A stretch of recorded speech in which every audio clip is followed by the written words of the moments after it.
Welcome once again. We are here on our 9th day on the site. The last week, the shooting was done when we had already set up the walls. My name is Jespe Bong. I'm the one in charge of the site. At the moment, you can see we've now reached the wall plate. The next phase after here, we are going to start the roofing. But before I talk about the roof, I just want to let you know what we did here. The foundation that we started with, of course, we used clay blocks. And somebody might ask, but why are you using clay blocks and on the walls you're using hollow blocks? The purpose why we're using clay blocks, clay basically helps retain water to prevent the water that comes from the outside from seeping through the foundation. Now, if you saw the pictures which we had shared initially, we put DPM material on the whole foundation so that in case water seeped through, the cavera would basically prevent it from getting into the house. And after that, we had put this maram. After the hardcore, we put the maram, put the cavera, and then we also put the DPM as we are going to set. So as you see, this is the plumbing that we started yesterday. The reason why we're doing the plumbing now, we want to have the whole project very neat. Usually what most people do, they first plaster the wall, and after plastering, they come and start chiseling. Now that gives a very untidy work. This is why we now had to make sure we do the plumbing and the electrical pipe work. You can see those black pipes. Those black pipes are the electrical pipe work, so that this already prepares us to start plaster. Tomorrow, as they deliver the timber, we're going to begin making the rafters from the bottom. This is the working space that we have. We even still have space at the front, same at the back. So that as they start making them from here, around Sunday, we could start on the ceiling. Now we're going to run with the ceiling and the rafters together. This will take us about 5 days because remember, like we talked earlier, we have a timeline of 1 month, which we have to beat, and I'm sure we're going to have that achieved. If you come here, you'll also notice that on the foundation, of course, after doing the hardcore, raising up the walls to the required levels that we need, we have to do a 4-inch slab, which is 10 centimeters. Of course, that is to help give strength to the whole house, and that is the beam. Now, this house is going to have a height of 3 meters. That will enable the house be very cool because of the height that we have achieved. Now we can come and walk in through. Let's just go through around the house. This is the front of the house. And like we mentioned, this is in Temangalo Estate. Those are the NSSF housing project that is just across the hill. And this gives us a very good view. You can see the location of where these houses will be. You have an excellent view. That is why we decided to make the front of the house point on that direction. So if a person is here relaxing in the evening or over the weekend, that view is quite good enough to make you feel at home. Again, this was quite raised, because by then we began the project before we had graded. Because of the timelines, we had to make sure that we started the project. However, all this will be backfilled, and we shall have a very good, nice height. Here we shall have about 3-4 stairs that will take us into the way. Now, let's just walk inside. Like I said, this is the balcony. This is the sitting room, and that is the dining. Like you can already see here, we basically have where the TV sockets would be, and the next conduit is basically for the communication line. So we have all this built inside, such that when the client wants to have DSTV or any other channel, the provision is already there. This is the location for the switch. This is a sliding door that slides on both sides. It will be steel. We have here a 3-way 2-gang. That means when you walk in here, you turn on this light for the sitting and the dining. And when I'm going now to the bedroom, I don't need to come back. I will just switch off from here and go. In the morning when I wake up, I don't need to come and walk up to that side. I turn off here, and as I'm exiting, I turn off the lights from there. This is the small hand wash basin. Because the dining room is here, you come and wash your hands. Now again, we've said the project is very key because we're using quality. If you look at these conduits, these are the 25 millimeter conduits, and these are hard. This is what they call heavy duty, to avoid the walls or the plaster from pressing it, and when you come to draw the cable, it becomes quite difficult to pull. This is the kitchen, like you can see. Of course, in the kitchen here, we are going to increase about 10 centimeters here. Why 10 centimeters? Because as the sink is here, on this side here, as you wash your hands, you don't want the water to splash on that. So we're going to raise this by 10 centimeters such that it's above the window, and when they do the tiles, you have a skirting of 10 centimeters. That is where this is where the worktop would be. This is the place from the kitchen to the dining. So we're now moving into, this is the corridor. In this corridor, you can see we made it wide. This is about 1.5 centimeters. We have the consumer unit that is there. It's going to be a six-way. That is why you find there are 7 conduits. Somebody might ask, you're talking of six-way, why are there 7? Because we have the supply cable coming from the meter box. That is why we have it there. We'll leave a provision here for the washing machine. This is now the common bathroom, like we said. This is a 3-bedroom house. The master bedroom is self-contained, and these 2 bedrooms will share the bathroom, and also in case guests come, they have access to this place. So this is the first bedroom, you can see. Again, each bedroom, we've now put 2 sockets because of what we have these days. People have carrying 2 phones, people are carrying tablets, so you wouldn't want extension cables to be running all over the place. That is a bed switch. If I switch on the light from here, I turn it off from there. If I wake up in the morning, I don't need to stand up, come and switch on. I turn on the switch from there. The light comes on and I'm going, I turn it off. This is the second bedroom. And now as we are moving in, we are going into the master bedroom. Now, from this side here, we are having the master bedroom. This is the master bedroom. Of course, this is now part of the electrical system that is being put here. Of course, here what happens, the reason why we made this so big, the lady in this place can have her closet on this side, so that this would enable us free the space in the master bedroom. So again, you can see here they're still doing some pipe work here, electrical piping. And then when you come to the master bedroom, this is now the bathroom.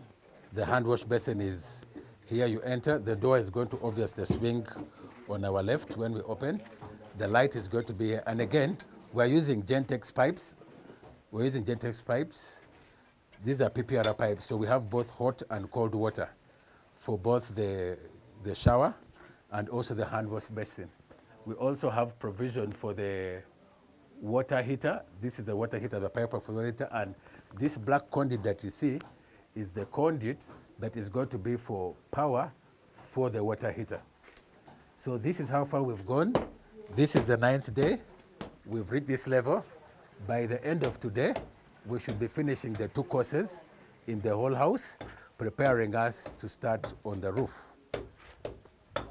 Yes, I am sure since we have these recordings every Friday, I'm sure by the time we come back again for the next video, would have moved quite far in the whole project. Again, just come and see from the master bedroom.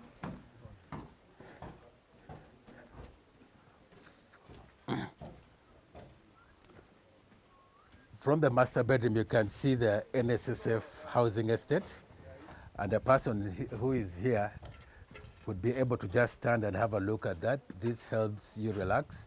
Again, our concept on this is basically using large windows. This is about 2 meters.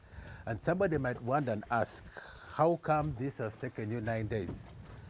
There is a prominent scientist who said, if you're told to cut a tree, you're going to spend 85% of your time planning. Before we started this thing, we had to strategize and plan. So we're following a schedule. That is why we're able to know we're going to beat the timelines based on the strategy that we had. The strategy is basically how are you going to achieve the project? And now the implementation is based on the strategy that we started with.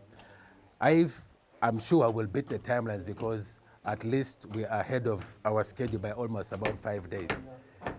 So this is what we done. We spent our time planning, and like I said in the first recording, your success of your project depends on how you plan and the kind of workers that you're using. Are your workers motivated? Do you motivate them? How do you deal with them? Do you shout at them? For us, we have very good interpersonal skills. We communicate. Of course, everybody is prone to error. You show them the error, and after that, the work gets perfect. Thank you very much. You've been welcome. Thank you.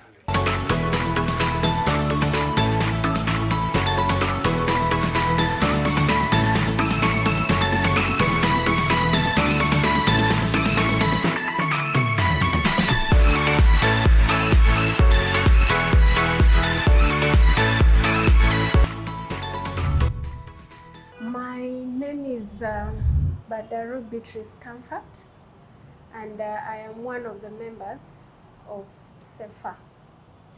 SEPHA is a Christian-based organization that gives opportunity to its members to one, own a house, and secondly, build for the purpose of real estate. And I took interest in SEPHA, of course, for the longest time. I have wanted to own a house of my own and also have an opportunity to make money as a lady.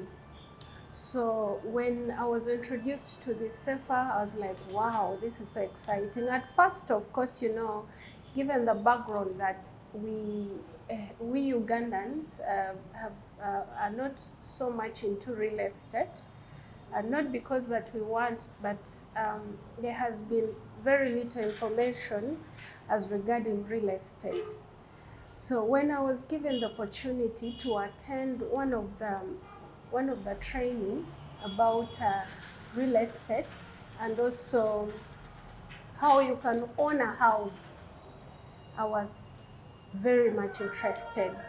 So I decided to join SEPHA, and one of the reasons why I joined SEPHA is because it gives opportunity to even the people who do not have that much money, because you can partner in a group and you're able to raise money to have a building. And the beauty with SEPHA is an organization that is global. And so in terms of security, in terms of the work that they have done before, it gives you confidence that you are actually investing in the right place. And the fact that when it comes to the real estate business, SEPHA itself takes away the burden of looking for the buyers for the houses they're going to build for its members. And also, most excitingly, these are professional engineers and who are already in the business. So building a house actually only takes 30 days. And I can assure you, this, when we were told that SEPHA houses will take 30 days, we were like, this cannot happen. But when we went to the site and when the engineers started the groundbreaking, so just imagine in 1 month you have a full house, and then they will sell this house, and which I am very sure, because housing in Uganda still has a lot of gap, and you can attest to it that each and everybody would want to have a beautiful, decent house to live in.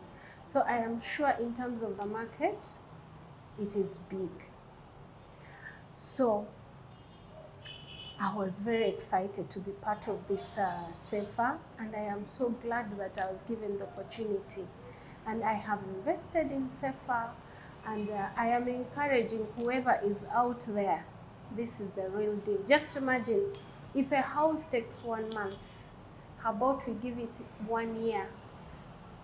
And let's assume that this house is built and it is bought within that very month. What do you think would happen within 1 year? And also, this also gives an opportunity to people who are in the diaspora. You know, there are so many people who have earned money and sent back home. And it's unfortunate that some of our own relatives end up, you know, using these monies, and by the time you want to come back to settle home, you're actually coming to no house. What if you form a group and then you put your money in the pool and then you hand it over to SEPHA to do for your house, so that by the time when you want to come back home, you come into a beautiful house. It is safe, and these are professional people. It is a global organization, and it is one of the organizations you can trust and trust with your money, especially after working for your money for all this time. Words alone cannot express how excited I am. I can only invite that come and invest in SEPHA, and come and own a house, a beautiful house in SEPHA. Thank you very much. God bless you.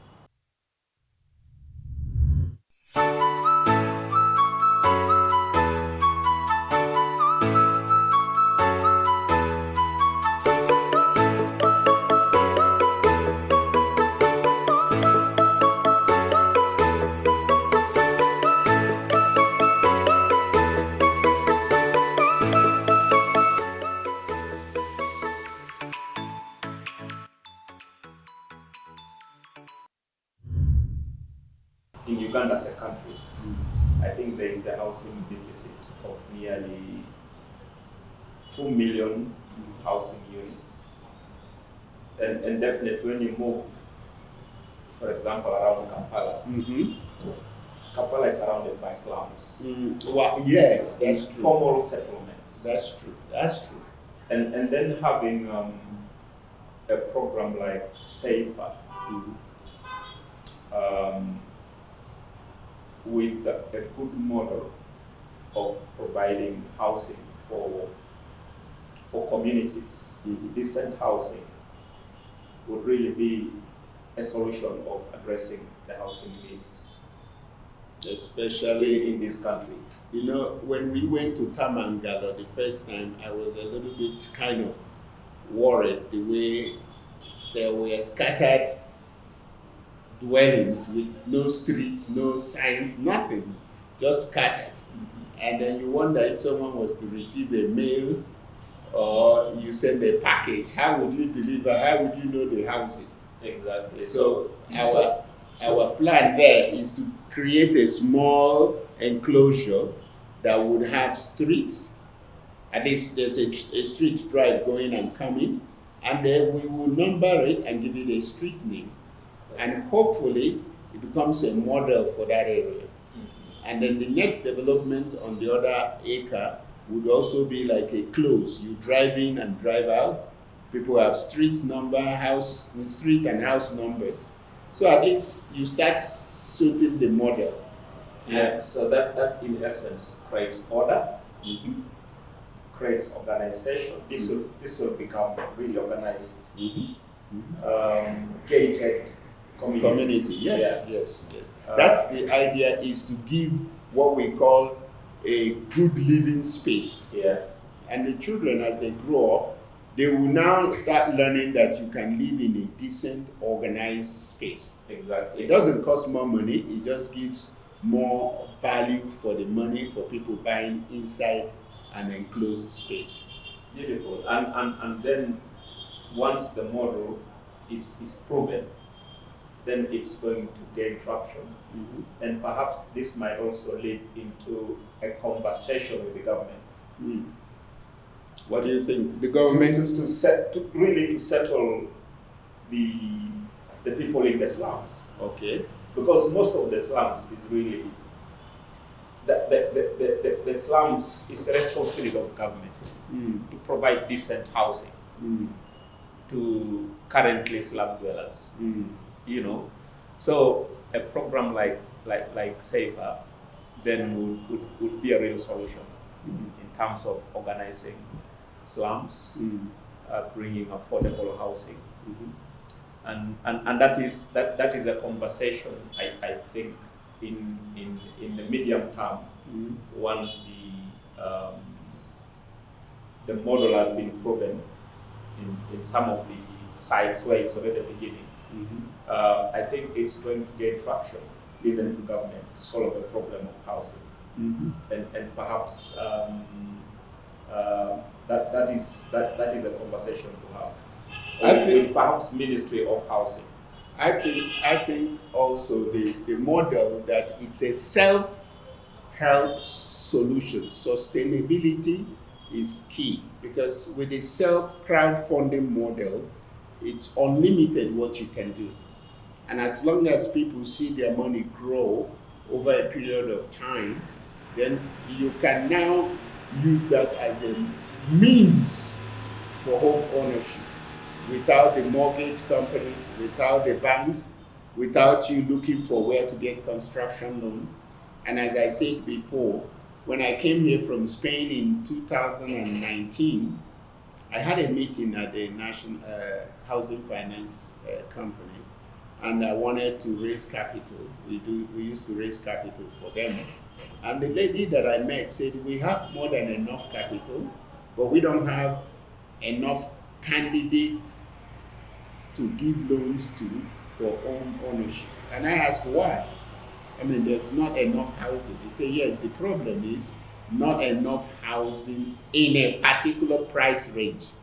So the idea was the price was the issue, not the house. And because those who have money to play, they are not able to do mass housing because of limited finance. And even if you do get finance, you're getting finance at 20%, even at 16%, is ridiculous. Absolutely. How many years would you use that money? And if it's more than 5 years, the money you pay is double what you borrowed. How are you going to make that kind of profit? So the idea was created by divine inspiration that would solve this high cost of money. Because when you have the crowdfunding structure, which now helps deliver one house, and the one house delivers two, and two deliver four, over a period of time, you're building a mini city. And yet you are not having the stress of time, interest on the cost of money. People in the US get money at very ridiculously low rate compared to Africa. And obviously why it's low is because money cost is always related to risk. In Africa, you got quite a lot of risks that affects cost of money. But I believe that this system will mitigate that. What do you think? Absolutely. No, that's exactly the problem, because the housing need in this country is of course linked to the ability of people. The purchasing power. The purchasing power. And because the concept of SEPHA is also to sort of create impact in providing decent housing to a certain group of low and medium income earners. Exactly, and that would be really very interesting. For example, if you look at, border riders in this town, there are so many, there are thousands. And if they could get organized and taken through the model of SEPHA, that you create a group of 7 people, each of you just contributes 11 million. and you're able to raise 77 million. So that money will be sufficient to build one house. Okay? To build one house. Then that house is sold, it creates money, 2 houses are built. So exponentially over time. Correct. You know, these 7 people who paid 11 million will be able to get a house each. Correct. At the same time, also earn income. And can develop for others. And nobody is waiting for government, because the idea that I think is a challenge in Africa is that we think government built the United States. We think government built the UK. No. The government provides enabling environment and creates sound policies. But it's the people that build a nation. And I think this program will be our own contribution to how you can make an impact in a particular sphere, which is shelter. If we make impact on this, I think we duplicate it in agriculture, then other people can mimic it and continue.